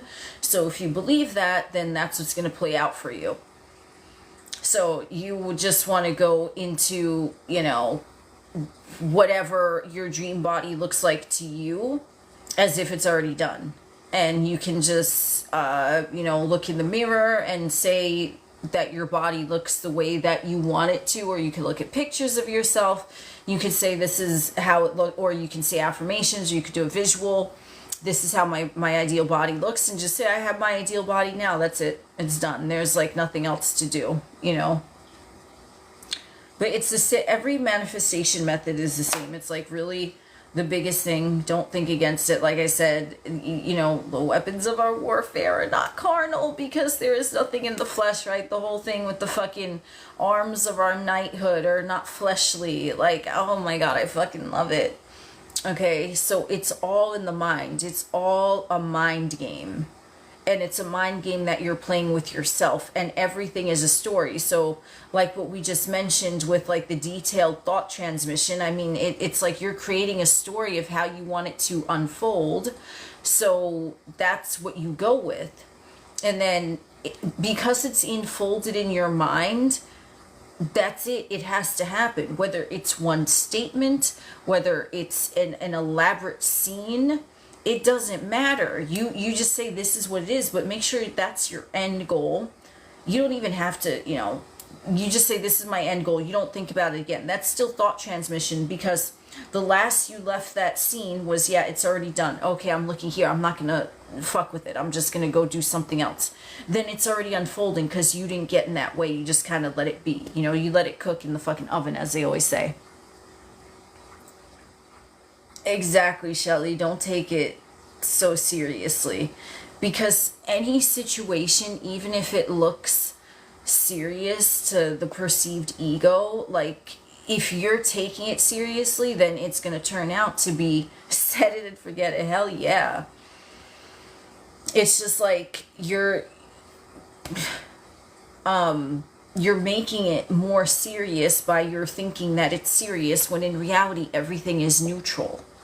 Everything is neutral. There's nothing serious. And this is why a lot of times when individuals forget about the thing quote, which really just means that they turn their attention elsewhere, the thing materialized and they didn't even do anything, because they weren't taking it seriously. Like, when is it going to happen? How's it going to happen? It's just like, okay, yeah, this is what's going on, so I'm going to leave it alone. There's like literally nothing to do, you know. The picture of Dorian Gray, he manifests his desire through a singular statement. Who is Dorian Gray? I've never heard of that, Emerald, if you want to elaborate. But yeah, you can, like, the thing is, you don't even need, you know, because everything is a thought transmission, right? You're thinking about something, just like we were talking about just I don't even know how long ago, time doesn't exist, but the chips and salsa. Okay, that was a thought transmission. It appeared instantaneously. Nothing needed to happen. It just, it appeared, right? So everything is a thought transmission. But if it was like, oh no, when am I going to get the chips? How am I going to get the chips? Or the chips even available here? That would have set a different trajectory, right? But it's just that the ego perceives that, you know, manifesting a cup of coffee or some shit, or a parking spot, is less serious. Like I went with that whole thing with the whole gravity thing, right? But now it's like serious in a way where it's like foreboding to you, where you're like, oh well, if you don't get to be in the relationship by this time, something is going to happen, or you want it now. You're making it more serious from like a negative place, but you're at the same time holding it back because now you're focused on and you're gravitating something towards you, the lack of the thing. And because you are the operant power, you can know that the thing is already done. There's nothing for you to do. And even that tone, the gravity of that thing being magnetized to you is not going to be interfered with because the waves have already started shifting. But then when you turn your focus elsewhere, now the waves are shifting in that direction because your ego told you, oh, look over here. So now all your energy is concentrated there. And then that's what's happening, right? The seriousness, yes. This is why, like, when we're not looking at the thing, we're not like looking at the absence of the thing, just like turn our focus somewhere else, boom, it appears. Oh shit, I wasn't expecting that. Yeah, because you weren't thinking about it. You left the trajectory alone, so it had to sail to you because you didn't interfere, right? There's no interference pattern with the waves. Dorian Gray, his portrait ages, but he doesn't. I'm gonna write down, thank you, Corey Marie, Dorian Gray. I've never heard of that. Like, there's a lot of things that I have no clue. Dorian Gray. It's a movie, The Picture of Dorian Gray, 1890. It was a book.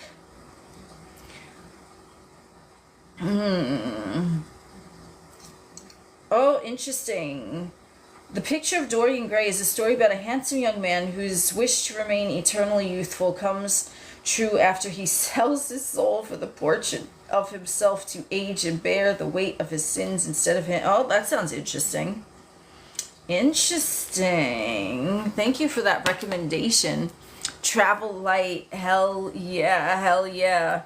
Oscar Wilde. I've seen some quotes of Oscar Wilde. I'm not super familiar with him. Is there anything interesting that he says that's like metaphysical?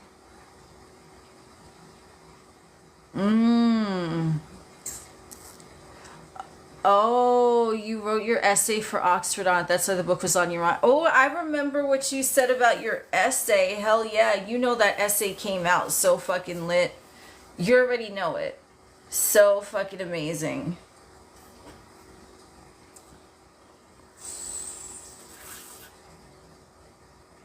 What you seek is seeking you, Rumi. Hell yeah.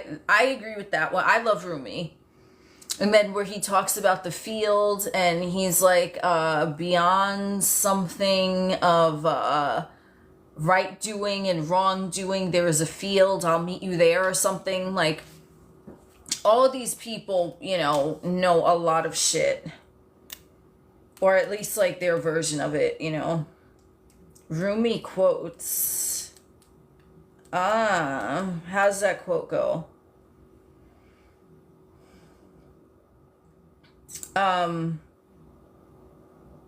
Ooh. Yo, look at this. For anyone who's we all love the relationship talks. Look at this. Your task is not to seek for love, but merely to seek and find all the barriers within yourself that you have built against it. Again, to go back to what I said with this whole original thing. Rumi, hell yeah, Shelly. With the whole thing about the barriers, the only thing that you are really warring against, and you're not really warring because it's not that serious, you're dissolving the barriers that stand between you and the thing. There's nothing else. And the barriers are not physical, they're mental. So if someone is saying that, oh, but the person is like in another country, oh, okay, yeah, you're looking at it as a barrier, and so it is. So it can seem like an obstacle, but it's not a physical barrier. You're saying mentally this is a barrier, and then so physically the barrier had to come into place, right? So anyone who's with this whole and I don't call them SPs, I'm not, because they're not that important in your reality. You're the most important motherfucker in your reality. So this person, whoever you want them to be, that is who they are now. That is their ideal. That is your ideal of them that they are showing you.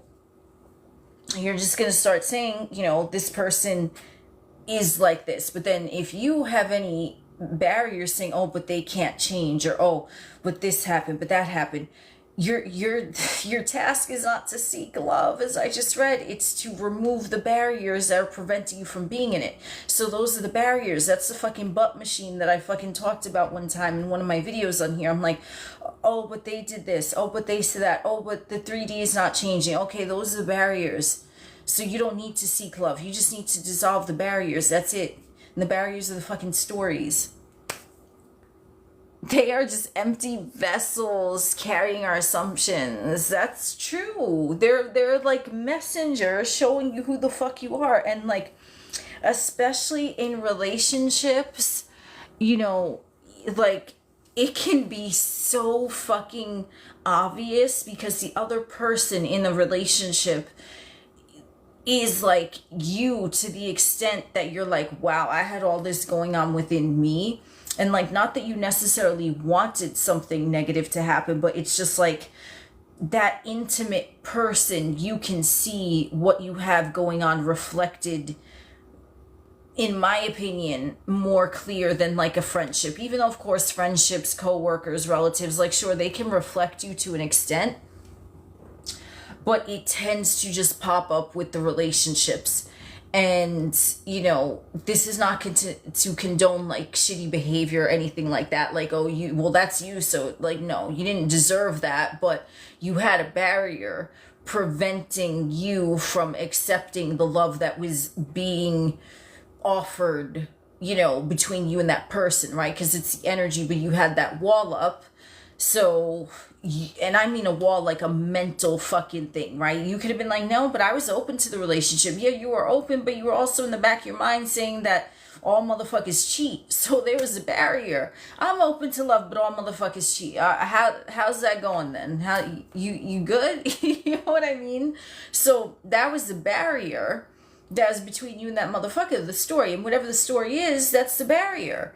So you might be like, yeah, I want that, but you know, you have something that contradicts it, then you're gonna get that because it's in the way. Exactly. Don't make them any more important than yourself. You see it in your husband and you're like, damn, you gotta travel a little lighter. I mean, hey, you know, that's good that you're mindful of this though too, Shelly, because it's like, you know, your awareness is like, okay, like, let me see myself being reflected in someone else. Do I want to change the reflection a little bit? Yeah, okay. Then you go ahead and you do that, you know?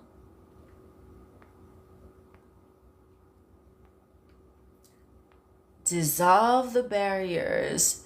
Ooh, Emerald, thank you for that. The only way to get rid of temptation is to yield to it. Oscar Wilde. Ooh, I like that. That's, you know, I agree with that too, to an extent, because like, think of temptation as like something that's considered like taboo, at least in my opinion. Like, it's tempting you, it's like baiting you, like it's kind of like forbidden. Ooh, I'm not supposed to do this. But like, if you dabble in it, or if you just fucking do it, like, okay, what's the forbidden aspect of it? Like, Adam and Eve in the fucking Garden of Eden. Oh, the serpent tempted Eve, and now what? Okay, so now behold, the man has become as one of us. So what happens? Something good, right? Like, I mean, if we want to go with that story, as they say, you know what I mean? And you know the other shit that ain't sit right with me?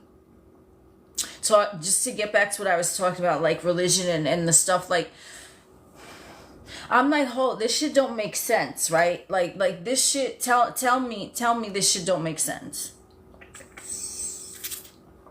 The serpent tempted Eve in the Garden of Eden, bit the fruit, which they never fucking specified was an apple, so I don't know where they even got that from, but the fruit was never specified.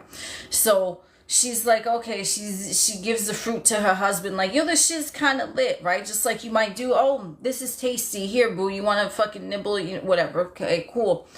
They gain the gift of enlightenment, and then they don't want to be naked around each other. They gotta like sew up some fucking loincloths and shit. Like, my dude, that don't even make sense.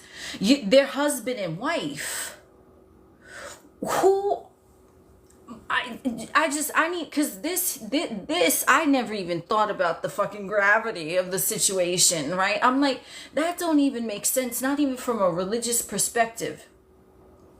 If you are going to be naked around someone, wouldn't that motherfucker most likely be your fucking spouse?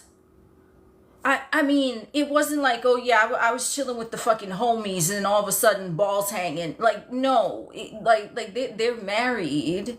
Or I don't even know if they really were married, but that's purportedly, right? They were. I think it was implied, but they were together. You know, whatever. They're the only motherfuckers on earth, right? So then, number one, Cain and Abel, they came after that. So someone fucked their mom, and that's how my dude, that shit ain't ever sit right with me. Cause how were they the first two humans on Earth, and they're purportedly together? They're an item. They fucking get like what you if you're gonna walk around naked in front of anyone, it's going to be your fucking spouse, your partner, whoever the fuck you're with, and they're ashamed to be naked. I'm like, man, you ashamed to be naked in front of your fucking, like, really? That's who you would be naked in front of most of the fucking time, I would imagine. And then that whole story with Cain and Abel. So there's some inbreeding going on. Okay, yeah, that's disturbing. That don't make sense, my dude. But no, we taught that, oh, they were the first humans. So, and I remember being a little kid in the fucking Roman Catholic fucking indoctrination camp, and I said, this is weird. I was a youngin'. And I'm like, they don't want to be naked in front of each other, but they're married, right? They had 2 sons. So how did they reproduce? Someone fucked their mom? I don't, my dude, I don't even know. Okay, I really don't. But like, that's what, yo, Shelly, for real, because it's like, what is going on with that? It was so fucking strange. It was so fucking strange. It never made sense to me. But, I mean, I don't know. So, if anyone is reading the Bible and they're taking it literally, like, I have to tell you, I mean, I don't know what your thoughts are on that. But to me, that sounds like some funny business right there. So... bro, it fucking was. It is so weird, Shelly. I don't know. And that never jived with me. I'm like, that's okay. I don't want to know about this. I mean, we could look at it like, of course, symbolically, right? That's how, like, you know, we're looking at this stuff now. But like, if it's, I don't know. I mean, people that take it literally, like, to that extent, I'm like, are you thinking about what you're accepting right now? Because that to me is wild as fuck.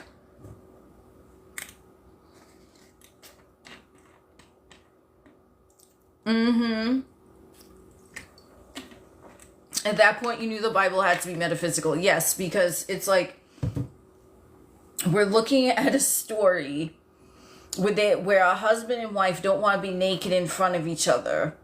Then they had 2 sons, but then they were the ones that populated the earth, so someone fucked their mom. Alrighty then. That sounds like it should be a reality show.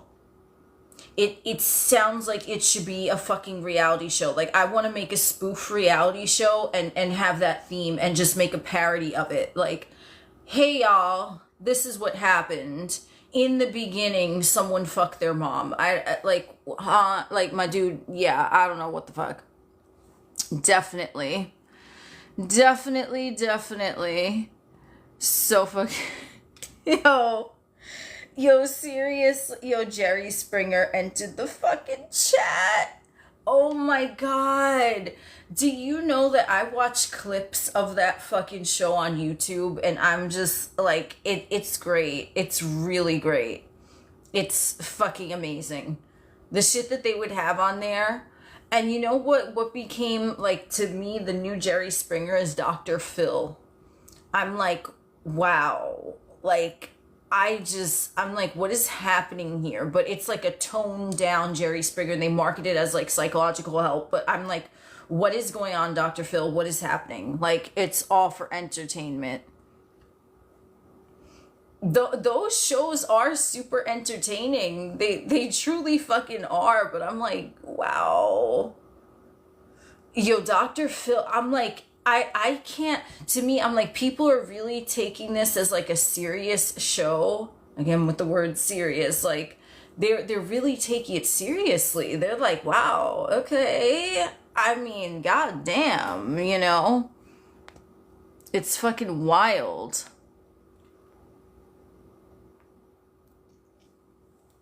Someone said to trick them into sleeping with them to reproduce. I don't. Is that the Adam and Eve story? Because I don't know who's where. Like, it has to be the Adam and Eve story. That is fucking wild. Yo, Shelly, I'm on the same page. We're on the same page. We're on the same Bible verse, writing it with the fucking quill pen. That's what's going on here. Like, legit. I don't fucking know. I just know that, like, the rabbit holes that I've been down, I came to discover that all of this is purported in, like, every ancient text. Only the stories are, like, twisted around, you know? And then it's brought up in science fiction, as they call it, but it's really not science fiction. It's, in my opinion, it's like, this is what it is, but it's being marketed.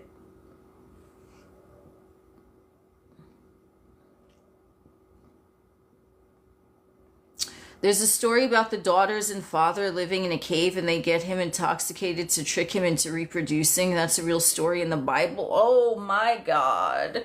Oh my God. This is a fucking novella. What? That's a real story in the Bible? Who? Like, what are the... I want to look into that story. Thank you for sharing that. Like, I did not know that. Oh my God. The story of Lot. Okay. Yes, you can't unsee it. It's fucking hysterical. Oh my God. The story of Lot. I don't even want... why am I looking this up? This is so disturbing. Is that what it's called? The story of Lot in the Bible? Oh my God. Lot was the nephew of Abraham, lived in the city. Oh, Sodom. That's where they got the word sodomy from. Okay, interesting. Yeah, I think I've heard of this, but I never really looked into it. Rescued Lot, his wife, and 2 daughters, but his wife looked back and was turned into a pillar of salt.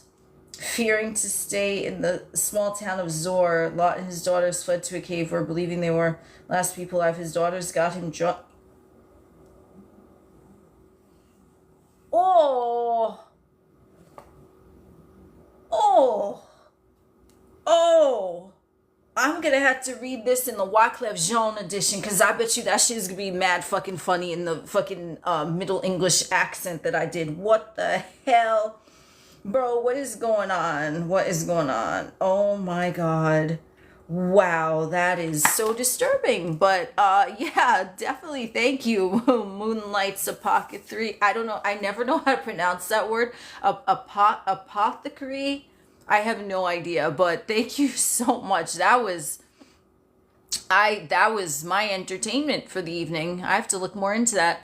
You remember that story from the Bible, Shelley? I did not. I mean, maybe they said it and I blocked that shit out. I mean, I know they weren't talking about this in no fucking Catholic school, because that's a little scandalous. But the Adam and Eve story, I guess, is not scandalous. I don't fucking know. But I guess because there was nothing explicitly sexual mentioned with Adam and Eve, that's why. Oh my God. That is so crazy. It's a nice bedtime read.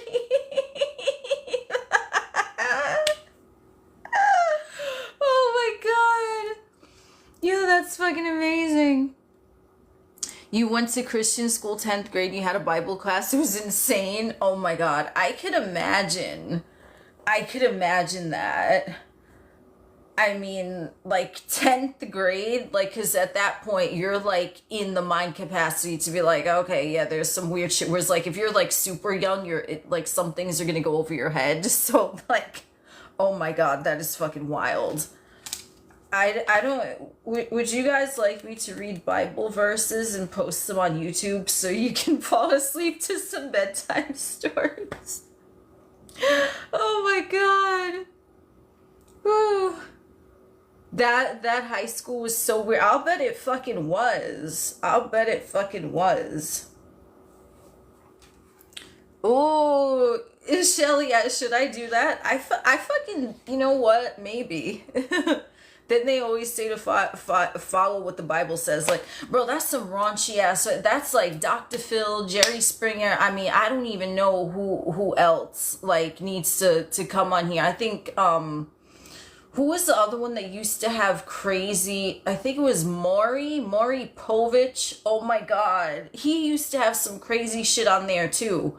Like, we need to like just make a film and like just have it like a reality show with like all of these motherfuckers giving the commentary. So what was it like when you fucked your mom to populate the fucking universe? Like, what did it feel like to give your dad some drink so you could seduce? Oh my god, that's so.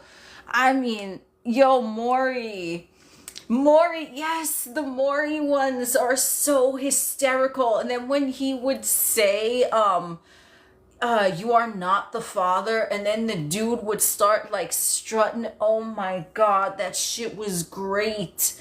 That shit was great. I'm like, how much of this was scripted? Like, are these real people? Are they being paid to be on here? Like, I don't even know. It was fucking great.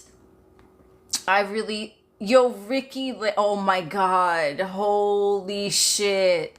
Yo, for real, let's just get all of them over here. Let's get all of them here. There was this one thing, that I saw. It was some scandal with like Jenny Jones, and I remember I saw, because I didn't even know about this, and it was like on some true crime channel when I was like super into true crime, and they were like someone on the Jenny Jones show, because like there was some scandal because like basically like someone came on the Jenny Jones show and said that they had a crush on like another dude, and then like the first guy like ended up like, you know, doing what he did, and like the dude is, you know, no longer around in a vessel, and then she was like put under fire because they were like, why are you having these people like come on your show and, you know, be embarrassed? And it was like a whole big scandal. But like Jenny Jones was like another one that had, I think, like some crazy shit like for that situation to go on, because like,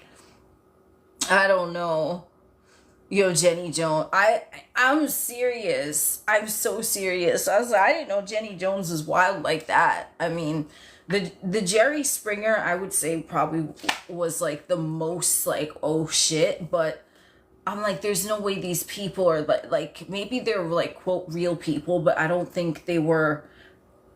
I mean, for the situations that were on Jerry Springer, I don't know. I'm like, I don't know if I buy that entire story. You know what I mean? I gave the sermon, like, I don't even know. I think it was more like I don't know how long I've been talking about. I think I gave the sermon like a little over an hour ago, but you can feel free to watch it when I post this on YouTube later. So stay tuned for that. And then we're kind of like, this is what I always do. I always circle back like for what I said in the beginning. So now we're talking about like, because I started with like Bible verses and Bibles and different stories. Now it led to like other stories in reality TV. Oh my god, Judge Judy is an adult film? What? I did not know that. Oh, I have to look that up. That I don't know if I want to see the film. I just want to see if that's like where. Let's see. Judge Judy was in an adult film? What? I have not heard that one. Oh my god. Okay, I don't know. I'm gonna have to look more into that. I'm seeing some weird pictures pop up, but not for now. Yo, that is crazy, Shelly. Thank you for putting me on to that. That is so fucking wild. That is super wild. I don't think that's something I want to see. I don't want to know about that. I don't want to know about any of those people in an adult film. Oh my god. I don't want to know about it.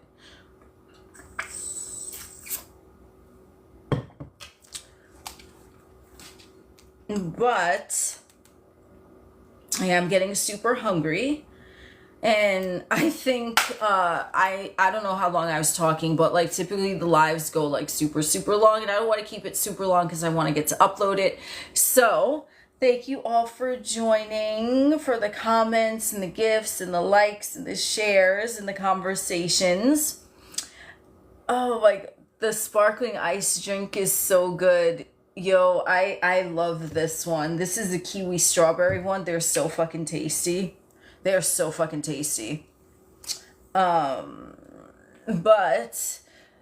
maybe next time I get on, I'll take a cut water, because that apparently is like the new thing that I've been seeing on TikTok about. Like, I've been watching these videos where it's like before cut water and then after, and then the motherfucker is like just from drinking one. So maybe on the next live I will thank you for the donut. Maybe on the next live I will I'll get a cut water and you all could get some drinks or whatever the fuck you're into, and we could all have a nice little cut water. I don't know if they have cut water in Ireland, Shelly. I don't know. I don't know if they do. But I'm sure they have something similar. But I think I might do that. I think that's like a fun idea. Just so I can try it, and then I could have like video evidence of like how I behave with the cut water, because those TikTok videos have me super intrigued. So that might be the fucking next one. So I'll I don't know when I go on live. It's usually pretty random, but you know what? I'm gonna make sure I have a cut water fucking handy for the next one. So thank you all for joining. Always a pleasure chatting with you, Shelly. And I will talk to you guys later. Bye.